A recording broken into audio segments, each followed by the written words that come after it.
네, 더운 날씨 가운데도 우리 주님께 예배하러 오신 우리 사랑하는 청년 여러분, 네, 환영하고 축복합니다. 제가 마지막으로 설교했을 때 사무엘상 후반부 보고 있었는데 이제 큐티 본문이 사무엘 하 중반부로 들어섰습니다. 그동안 이제 간단하게 얘기하자면 사울은 죽었고요, 다윗은 왕이 되었습니다. 그런데 이제 다윗은 직접 전쟁에 나가도 되지 않을 만큼 아주 성공적으로 나라 안팎을 잘 다스리고 있었습니다. 모든 것이 잘 되고 걱정 없이 평안한 상황에서 다윗은 그의 인생이 뒤집힐 만한 그런 실수를 하게 되는데요. 제가 설명하면 이 다 길기 때문에 오늘 우리가 볼 말씀의 앞부분까지 배경이 되는 그 영상을 하나 준비했거든요. 우리 다윗이 어떤 죄를 지었는지 잠깐 보고 정리하고 오도록 하겠습니다.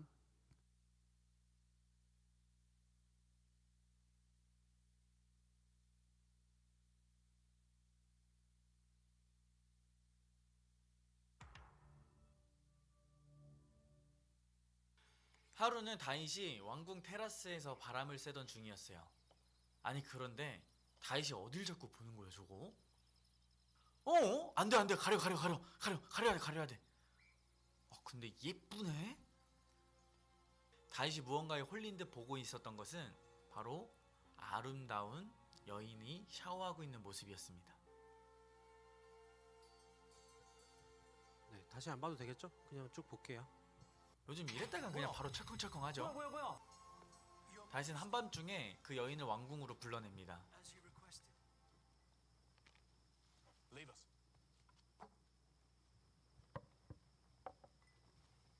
Bathsheba.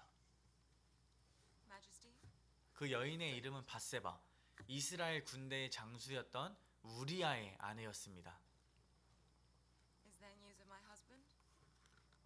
No. No, nothing like that. He's safe enough, I believe, although he is far away. Fighting the enemy. But you didn't go. No need. Not with men like Uriah to do it for me. 다윗, 안돼. I 당장 am 멈춰. my husband. 멈춰.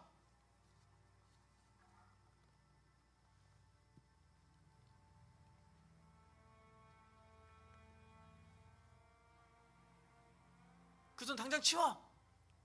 이거 엄연한 성추행이요? What about your king?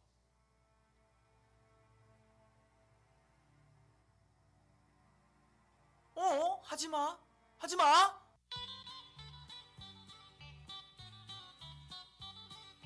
결국 둘은 사랑에 빠졌고 밧세바는 임신하게 됩니다. No one need know. 다윗은 밧세바와 자신의 불륜을 들키지 않기 위해 밧세바의 남편 우리아를 소환합니다. Uriah, my friend. 밧세바의 남편 우리아는 열심히 전쟁터에서 싸우던 중이었어요. You sent for me, Majesty. 다윗은 우리아에게 전쟁이 어떻게 되고 있는지 형식적인 질문을 한 뒤에 어서 가서 아내인 밧세바와 시간을 보내라고 말합니다. 그래야 밧세바가 임신한 아이가 자신의 아이가 아닌 우리아의 아이일 것이라고 생각할 테니까요. Fellow soldiers. 그렇게 자신의 불륜을 덮고 싶었지만 이 우리아는 너무나 충직해서 전쟁 중 아내와 동침하지 않겠습니다 라고 말합니다. Your wife. I cannot stay with my wife. Of course you can. Does you credit Uriah. But man to man. Who's to know? I will now. 나 이 자식 더럽게 말 안 듣네. Good man. Then let's drink. Wine! 엥? 편지? 잠깐만. 이거 뭐라고 쓰는 거요? 혹시 이 글자 읽을 수 있는 사람?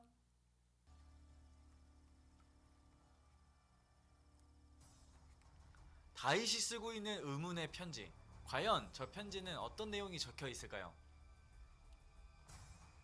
David cannot force Uriah to sleep with Bathsheba, so he finds another way to conceal his adultery.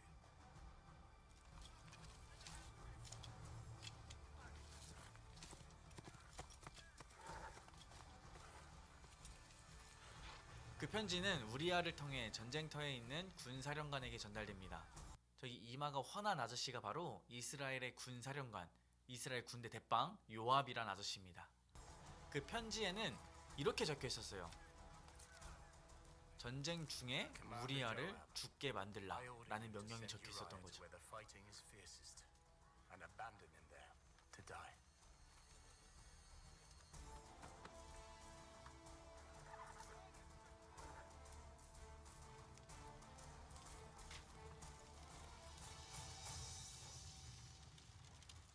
잠깐만. 나 이거 생각하니까 다윗 이거 완전 쓰레기. 그렇게 밧세바의 남편이었던 우리아는 다윗의 명령에 의해 죽게 됩니다. 그렇게 나쁜 짓을 해놓고 좋다고 밧세바와 꼼냥꼼냥 거리고 있는 다윗. 그런 다윗에게 누군가 찾아갑니다. 바로 선지자 나단. 우리 나단 형님이 다윗을 혼내주러 다가갑니다. 나단은 지금 다윗이 지은 죄를 하나님께서 알고 계십니다. 지금 하나님께서 엄청 화나셨어요 라고 경고를 합니다. He deserved your respect. I did respect him. Really? 역대급 훌륭한 왕인 줄 알았던 다윗. 그런데 알고 보니 뒤에선 더러운 죄를 짓고 있었던 다윗. 바로 충직한 신하의 부인과 불륜 관계를 맺은 것. 겉으론 나이스하지만 실제로는 쓰레기였던 왕. 과연 이 다윗의 운명은 어떻게 될까요? 네, 여기까지 보겠습니다. 네. 이제 다윗이 범죄를 짓고 난 다음에 이제 나단 선지자가 와서 네, 이제 그 다윗에게 하나님의 말씀을 전하는 거죠. 그러면서 이제 당신은 굉장히 큰 죄를 지었고 이 당신이 회개한다고 해서 끝나는 것이 아니라 이 죄가 이제 나비 효과가 되어서 엄청난 비극이 시작될 것이다라고 이렇게 말합니다. 그리고 그 비극 중에 한 가지가 오늘 우리가 읽은 이 말씀 본문이었는데요. 우리 15절 말씀을 함께 다시 한번 읽어보도록 하겠습니다. 15절입니다. 네, 시작. 나단이 자기 집으로 돌아가니라. 우리아의 아내가 다윗에게 낳은 아이를 여호와께서 치심에 심히 앓는지라. 네, 나단 선지자는 이 아기가 반드시 죽을 것이다 라는 예언을 남겼고 그 말처럼 아기가 태어나자마자 아프기 시작했습니다.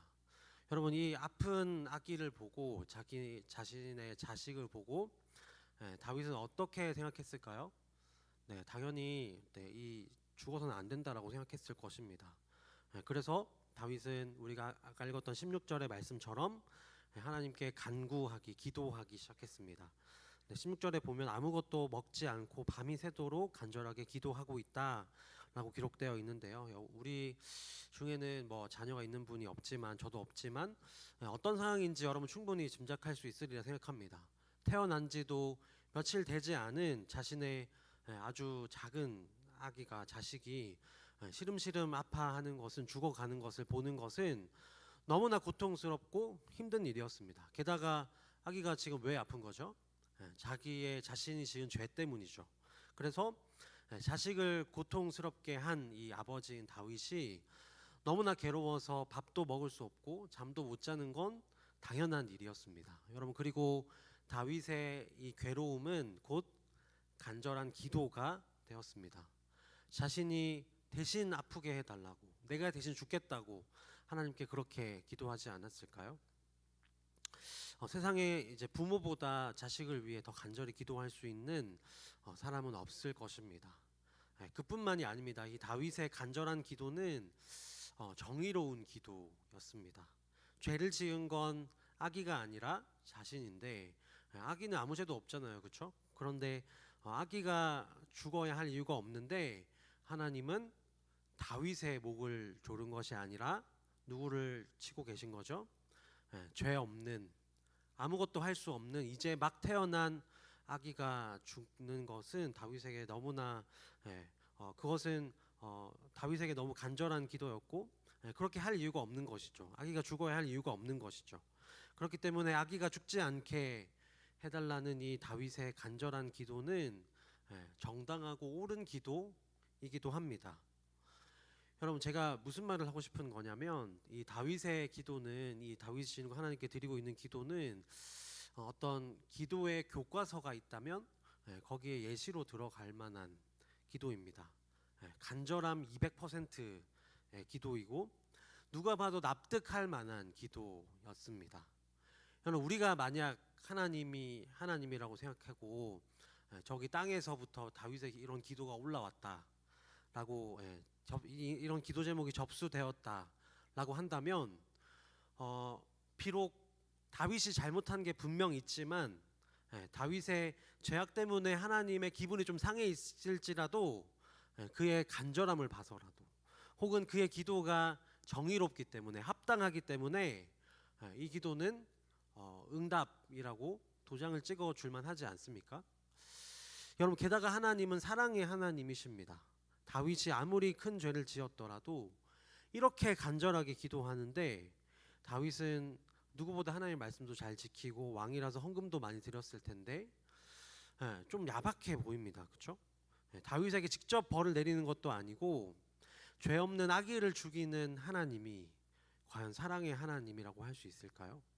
이 기도는 아무리 봐도 들어주어야 하는 기도 같습니다. 여러분, 혹시 제가 지금 이렇게 말했을 때 설득당하신 분 계신가요? 하나님은 간절한 기도에 응답하신다. 이성적으로 타당한 기도는 하나님이 들어주셔야 마땅하다라고 생각했다면 여러분, 우리는 그동안 우상을 섬기는 방식으로 하나님께 기도했을지도 모르겠습니다. 여러분, 우리가 하나님께 간절히 기도하면 하나님 응답하셔야 할까요? 우리의 간절함이 높아지면 높아질수록 응답의 확률이 더 높아질까요? 기도가 어떤 것이든 간절하기만 하면 하나님은 응답하셔야 한다, 응답받는다는 공식은 아주 오랫동안, 심지어 지금도 많은 사람들이 그렇게 기도하고 있습니다. 기독교뿐만이 아니라 다른 종교에서도요. 지성이면 감천이다, 정성이 지극하면 하늘이 감동해서 도와준다는 믿음은 다른 종교에는 너무나 많이 퍼져 있고 기독교 안에도 은근히 많이 들어와 있는 것 같습니다. 복채를 많이 내놓거나 구판을 벌여서 바친다면 신을 움직일 수 있다거나 기도에 분량이 있는데 그것이 차기까지 더 기도해야 한다라는 식의 신앙은 너무나 쉽게 찾아볼 수 있습니다. 심지어 성경에도 그런 예들이 있습니다. 간절하게 예수님께 매달렸을 때 병이나 장애에서 고침받고 새로운 삶을 살게 된 사람들의 예를 너무나 많이 알고 있죠. 또 히스기야는 죽을 병에 걸렸을 때 하나님께 간절하게 기도했는데 하나님이 무려 15년이나 더 살게 해주셨습니다. 저는 청년일 때 저에게 수련회 때 하나님을 만나고 싶어서 간절하게 기도했는데 아무런 느낌이 없다. 하나님을 만나려면 어떻게 해야 되는지 알려달라고 물어봤던 동생이 저에게 있었습니다. 제가 그때 제가 대학생이었는데 아주 올바른 신학적인 올바름을 추구하는 신학교에 다니면서 거기에 심취했던 학생이거든요. 제가 정확히 뭐라고 대답했는지 기억은 안 나는데 이렇게 얘기했던 것 같아요. 체험이 중요한 건 아니다. 하나님은 어디에나 계시고 기도의 시간은 너의 그 신앙생활의 일부분일 뿐이니까 너무 신경 쓰지 말아라. 이렇게 얘기해 줬습니다. 그리고 이렇게 말해준 나 자신이 너무 멋있어서 친구에게 얘기했다가 너 인성에 문제 있는 거 아니냐고 이렇게 욕을 엄청 드는 기억이 있습니다. 저는 아직도 이런 질문을 종종 받습니다. 얼마나 더 간절하게 회개해야 하는지, 얼마나 더 노력하고 애쓰고 기다려야 나도 그렇게 목사님처럼 혹은 당신처럼 눈물로 기도하고 할 수 있는지, 기쁨과 소망이 회복되는 응답받는 기도를 할 수 있는지 물어보는 분들이 지금도 종종 있습니다. 그런데 그런 마음으로 하나님께 간절히 기도하고 매달려서 응답받은 성경들을 보면 그런 생각을 가질 수 있습니다. 내가 간절하게 기도하지 않아서 그런가 보다. 내 기도에 뭔가 문제가 있나 보다 라는 생각을 하게 되는 것이죠. 그리고 혹시 주변에 내가 이런 궁금증을 가지고 있는데 주변에 어떤 사람들이 네가 더 노력하고 애쓰지 않아서 그렇다고, 나는 기도하면서 목이 몇 번이나 쉬었는지 모른다, 나는 하루에 몇 시간 동안 기도했더니 하나님께서 나에게 이렇게 응답하셨다라는 그런 간증을 들으면 내 안에 문제가 있었구나, 내 간절함에 문제가 있었구나 라고 오해하게 되는 것이죠. 여러분, 그런데 오늘 말씀을 보면 믿을 수 없는 일이 일어났습니다. 식음을 전폐하고 간절히 기도했는데 아기는 어떻게 되었냐면 기운을 차리지 못하고 일주일 만에 태어난 지 일주일 만에 세상을 떠나고 말았습니다. 다윗의 절박한 기도가 하나님께 닿지 못했던 것일까요? 신하들은 다윗의 건강이 걱정되어서 말릴 만큼 그의 어깨를 이렇게 끌어낼 만큼 그렇게 애절하게 다윗은 기도했는데 다윗의 기도는 응답받지 못한 것일까요? 아기가 죽고 난 후에 다윗은 이런 반응을 보입니다. 우리 20절 말씀을 함께 읽어보도록 하겠습니다. 네, 20절 시작. 이 땅에서 일어나 몸을 씻고 기름을 바르고 의복을 갈아입고 여호와의 전에 들어가서 경배하고 왕궁으로 돌아와 명령하여 음식을 그 앞에 차리게 하고 먹은지라. 네, 다윗은 아무 일도 없었다는 듯이 자신의 몸을 정리하고 또 빠르게 일상으로 복귀하는 모습을 보입니다. 신하들은 깜짝 놀라서 왜 이렇게 아무렇지 않습니까? 이렇게 물었습니다. 묻기도 했습니다. 삶을 포기한 것처럼 기도했던 다윗이었는데 그래서 아기가 죽었다고 말하기가 두려워서 신하들이 서로 미루고 있었는데 다윗은 아무 일도 없다는 듯이 일상으로 돌아왔기 때문입니다. 그러나 아무 일도 없었던 것은 아닙니다. 우리 10절 말씀을 다시 보면요, 다윗은 세 가지를 합니다. 네, 몸을 씻고 자신을 정리정돈하고 하나님께 예배하고 음식을 먹으며 일상으로 돌아오기 위한 준비를 합니다. 저는 이 중에서 이 두 번째 경배했다, 하나님께 예배했다라는 것을 좀 주목하고 싶은데요. 성경에서 특히 구약에서 예배하다, 경배하다라는 단어는 크게 두 가지가 있습니다. 첫 번째는 아바드라는 단어인데요. 이 단어는 주로 이제 제사장이나 레위인들, 성전에서 봉사하는 사람들에게 주로 사용합니다. 하나님께 봉사하다, 제사를 드리다라고 할 때 이 단어로 사용됩니다. 그런데 여기서 사용된 단어는 아바드가 아니고 샤카라는 단어인데요. 이 단어는 절하다, 엎드리다라는 뜻을 가지고 있습니다. 그런데 사전에 검색해 보면 이 단어 앞에 괄호치고 때로는 이렇게 사용된다라고 되어 있는데 거기 뭐라고 되어 있냐면은 때로는 반사적으로 엎드리며 절할 때에도 사용된다 이렇게 되어 있습니다. 쉽게 설명하자면 이런 겁니다. 여러분 요즘 지구 오락실 하잖아요. 저 되게 재밌게 보고 있는데 거기 이제 지난주 말고 그 지난주에 거기 나오는 안유진 씨가 대표님하고 통화하는 장면 혹시 보셨나요? 거기서 어떻게 통화했어요? 대표님이 앞에 계신 것도 아닌데 전화기를 들고 고개를 숙이면서 아주 공손하게 두 손으로 받는 그런 장면이 나왔어요. 여러분 마찬가지입니다. 이거하고 또 비슷한 거예요. 하나님이 만약에 이 자리에 갑자기 영광 가운데 나타나신다면 여러분 우리는 어떻게 반응할까요? 하나님의 영광에 압도되어서 하나님의 거룩함에 압도되어서 그 자리에 엎드려서 경배하게 될 것입니다. 본능적으로 절하게 될 것입니다. 여러분 아기가 죽었을 때 다윗은 하나님을 예배했습니다. 하나님께 샤카했습니다. 어떤 의미일까요? 본능적으로 엎드린 것이죠. 간절함이라는 나의 공로보다 더 크신 하나님께 엎드린 것입니다.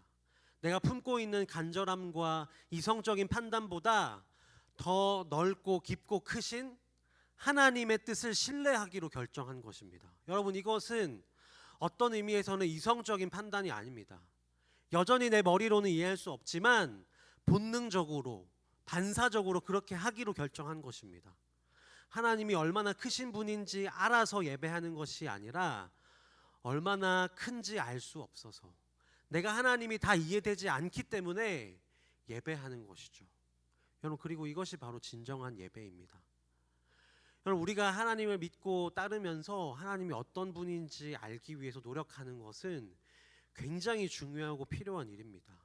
하지만 여러분 하나님을 우리의 머리로 이해하고 정의 내릴 수 있다면 여러분 그분이 하나님일까요?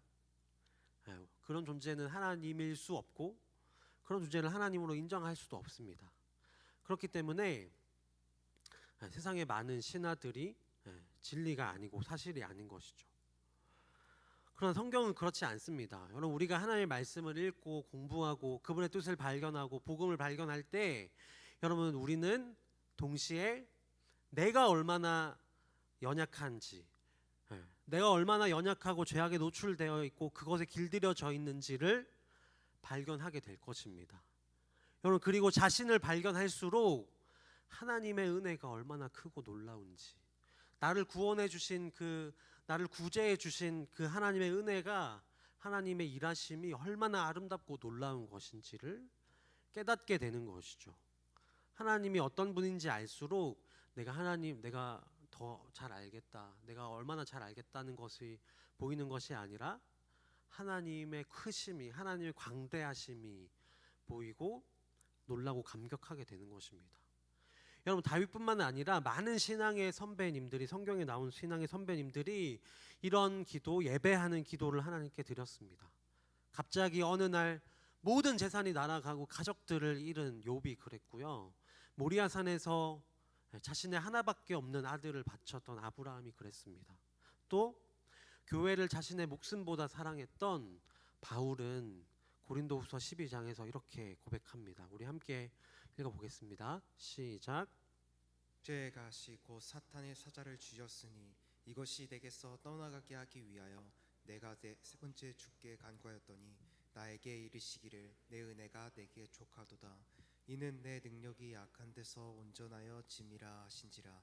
그러므로 도리어 크게 기뻐함으로 나의 여러 약한 것들에 대하여 자랑하리니. 네, 바울이 그렇게 고백하죠. 네, 내 안에 육체의 가시, 사탄의 사자, 사탄의 하수인이 있다, 이렇게 고백합니다. 학자들은 이것이 아마 간질이 아니었을까? 바울이 갑자기 말씀을 전하다가 넘어져서 거품을 부르는 그런 간질이 아니었을까 추측하기도 합니다. 그래서 바울은 이것을 해결해 달라고 하나님께 3번이나 기도했다고 얘기합니다. 여러분, 여기서 3번 기도했다는 것은 횟수로 3번 기도했다 이런 뜻이 아니라 최소 40일 금식 기도, 인생을 걸 만한 그런 기도를 3번 정도 했다라는 뜻입니다. 여러분, 그런데 바울의 기도는 응답받지 못했습니다. 바울은 단순히 이 육체적으로 너무나 괴로운 이 문제에서 해결받기 위해서 기도했다라고 저는 그렇게 생각하지 않습니다. 목숨보다 더 사랑하는 교회를 위해서, 예수 그리스도의 핏값으로 산 내가 구원받은 그 놀라운 그 은혜가 있는 교회를 더 잘 섬기기 위한 마음이 더 컸을 것입니다. 여러분, 그런데 바울은 하나님께 3번이나 기도했고 하나님이 응답하지 않으셨을 때 뭐라고 고백하고 있습니까? 뭐라고 간증하고 있습니까? 도리어 내가 더 크게 기뻐한다, 그리고 나의 약함을 자랑한다 라고 말합니다. 왜냐하면 내 은혜가 내게 족하기 때문에, 내가 이미 하나님께로부터 너무나 많은 것을 받았기 때문에 그것으로도 충분하다라고 말합니다. 나의 약함은 하나님의 도구가 될 것이고 오히려 하나님이 영광 받으실 것이기 때문에 이것으로 나는 충분하다라고 고백하는 것이죠. 여러분, 그뿐만이 아니라 우리 예수님도 이렇게 기도하셨습니다. 누가복음 22장 42절인데요. 우리 다시 한번 더 읽어보도록 하겠습니다. 시작. 이르시되 아버지여, 만일 아버지의 뜻이거든 이 잔을 내게서 옮기시옵소서. 그러나 내 원대로 마옵시고 아버지의 원대로 되기를 원하나이다 하시니. 여러분, 이 기도는 예수님께서 겟세마네 동산에 올라가셔서 십자가를 지기 전날 밤에 드리신 기도입니다. 여러분, 십자가를 지기 전날 밤 예수님은 쉽게 잠이 들지 못하셨습니다. 예수님은 다음 날 나에게 어떤 일이 일어날지 아셨고 그 모욕과 고통이 어느 정도인지도 아셨습니다. 여러분, 그래서 아버지께 간절하게 기도하십니다. 만일 할 수만 있다면 이 잔을 내게서 옮겨 주십시오. 여러분, 예수님도 십자가를 피하고 싶으셨던 것입니다. 십자가라는 문제 앞에서 그 고통스럽고 어려운 위기를 벗어나고 싶으셨던 것입니다. 여러분, 그런데 누가복음 22장에는 아무리 봐도 아버지께서 뭐라고 말씀하셨는지, 어떤 응답을 주셨는지 나오지 않습니다. 예수님도 아무 말 하지 않으시고 도살장에 끌려가는 어린 양처럼 십자가를 지셨습니다. 여러분, 예수님의 기도가 응답받지 못했죠. 그 기도를 들어주지 않으셨습니다. 여러분, 바울의 기도가, 예수님의 기도가 간절하지 않아서 응답받지 못했을까요? 이 기도가 합당하지 않아서 하나님께서 들어주시지 않았을까요? 그럴 리 없다고 생각합니다. 여러분, 그런데 왜 하나님은 응답하지 않으셨을까요? 왜 그 기도를 들어주지 않으셨을까요? 여러분, 저도 잘 모르겠습니다. 그런데 확실한 사실이 있습니다. 그럼에도 불구하고 바울은 기뻐하고 감사하고 하나님께 영광을 돌립니다. 예수님의 기도는 응답받지 못했지만 그로 인해 온 세상을 향한, 나를 위한 새롭고 산 길이 열리게 되었습니다. 여러분, 마찬가지로 하나님이 왜 다윗의 기도에 응답하지 않으셨을까요? 하나님만 아시겠죠. 그러나 다윗은 그럼에도 불구하고 하나님께 엎드려 예배합니다. 다윗이 왜 그랬을까요? 다윗은 하나님을 신뢰했기 때문입니다. 나보다 더 큰 하나님께서, 내가 보는 것보다 훨씬 더 많고 넓고 깊은 것을 보고 듣고 아시고 움직이시는 하나님께서 나에게 가장 좋은 것을 주셨다라는 그런 신뢰가 다윗에게 있었기 때문입니다. 여러분, 여러분에게도 간절한 기도 제목이 있습니까? 하나님 반드시 이건 좀 들어주셔야 합니다. 여러분, 이거 들어주는 게 하나님 나라에도 더 도움이 될 것입니다 라고 확신하는 기도가 여러분들에게도 있을 것입니다. 여러분, 그런데 그것이 분명 하나님 나라에 도움이 된다면 하나님이 기뻐하시고 그 기도를 들어주실 것이라고 저는 생각합니다. 여러분, 정확히 말하면 하나님은 때로는 노라고 응답하실 수 있습니다. 하나님은 언제나 우리의 기도에 응답하십니다. 우리가 또박또박 기도하지 않아도, 때로 아무 말도 나오지 않아서 한숨과 눈물만 내시는 그때에도 우리의 기도를 듣고 계십니다. 듣고 계실 뿐 아니라 슬퍼하시고 아파하시고 기뻐하시고 공감하시는 분이십니다. 여러분, 그리고 우리에게 응답하실 것입니다. 때로는 노로, 때로는 예스로, 때로는 조금 기다리라고. 여러분, 그러나 우리가 그 기도 제목을 받고 꼭 잊지 말아야 하는 것은 그것이 우리에게 가장 좋은 것이라는 것입니다. 그게 때로는 우리가 전혀 이해할 수 없고 믿고 싶지 않은 것일 수도 있습니다. 때로는 분명히 부정할 수 없이 그것은 뭐 이렇게 수습할 수 없이 노일 수 있습니다. 그러나 그것이 우리에게 가장 좋은 것이고 필요한 것이고 선한 것이고 우리의 행복을 위한 것이라는 것입니다. 여러분, 설교를 마치면서 한 가지 위로하고 또 이게 설교를 들으면서 혹시나 오해가 있을까봐 이렇게 정리하고 싶은 것이 있습니다. 혹시나 이제 어떤 분들은 제 설교가 뭐 간절한 마음은 필요 없다, 간절하게 기도해도 하나님 마음대로 할 거니까 간절한 마음 가지고 기도하지 않아도 된다, 이렇게 생각하는 분이 있을지도 모르겠습니다. 여러분, 그런데 그것이 아닙니다. 그리고 이 시간 우리 시편 51편의 말씀을 잠깐 보려고 하는데요. 시편 51편에는 이런 기도 제목이 붙어 있습니다. 다윗의 시, 다윗이 밧세바와 동침한 후 선지자 나단이 그에게 왔을 때라는 제목입니다. 이 시편은 다윗이 우리가 읽은 본문의 말씀과 배경이 같은데요. 다윗이 범죄하고 난 후에 하나님께 회개하며 부른 시편입니다. 여러분, 저는 이 시편이 회개 기도의 정수라고 생각합니다. 혹시 내가 회개 기도를 어떻게 해야 되는 것인가 이렇게 궁금한 분들은 이 시편 51편을 읽어보시길 바랍니다. 여러분, 여기서 다윗은 이렇게 기도하고 있습니다. 우리 51편의 10절에서 12절 말씀을 함께 읽어보도록 하겠습니다. 함께 읽어보겠습니다. 시작. 하나님이여, 내 속에 정한 마음을 창조하시고 내 안에 정직한 영을 새롭게 하소서. 나를 주 앞에서 쫓아내지 마시며 주의 성령을 내게서 거두지 마소서. 주의 구원을 즐거움을 내게 회복시켜 주시고 자원하는 심령을 주사 나를 붙드소서. 다윗은 너무나 간절하게 기도합니다. 하나님, 제발 나를 쫓아내지 마시고 내 범죄로 말미암아 나를 쫓아내지 마시고 나를 버리지 말아주세요. 그리고 자신의 모든 것을 토해내는 회개 기도를 드리는데 여러분 그 다윗의 깨달음이 어디서 왔다고 고백하고 있습니까? 나단 선지자가 말해줬기 때문입니까? 그렇지 않습니다. 하나님이 내 속에 내 마음 안에 정하고 깨끗한 마음을 창조하셨고 내 안에 정직함에 대한 기준을 다시 세워 달라라고 그렇게 기도하고 있습니다. 성령님께서 이 모든 것을 가르쳐 주셨다고 기도하고 고백하고 있는 것이죠. 제가 수인교회에 와서 많은 청년들이 간절함을 잃은 자신에 대해서 자신을 위해서 기도해 달라는 부탁을 많이 받습니다. 과거에는 내가 뜨거웠고 열심도 있었고 간절했는데 그 모습을 회복하고 싶습니다. 라는 이런 말을 들으면서 이렇게 설교의 본문을 수정하게 되었습니다. 사랑하는 여러분, 간절하지 않아도 괜찮습니다.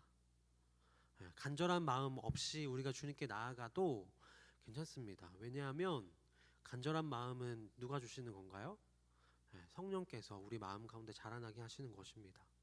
주님을 사랑하고 그분을 닮아가려 노력할 때 성령께서 지극하고 절실한 마음을 자라나게 하실 것입니다. 우리에게 필요한 것은 간절한 마음이 아닙니다. 간절한 마음이 우리의 신앙을 회복시키는 것이 아니라 주님의 사랑이 우리에게 얼마나 간절한지, 우리에게 얼마나 깊고 변함없는지를 아는 것입니다. 회개하는 것보다 더 중요한 것은 하나님께 회개의 영을 보내주시도록, 예수님께서 우리에게 회개의 영을 보내주시도록 기도하는 것입니다. 예수님의 사랑을 묵상하고 하나님을 의지하는 것입니다. 여러분, 간절하지 않아도 우리를 사랑하시고 우리가 기도할 때 항상 좋은 것으로 응답하시는 하나님을 신뢰하고 따라가는 우리 모두가 되기를 예수님의 이름으로 간절히 축복합니다. 네, 함께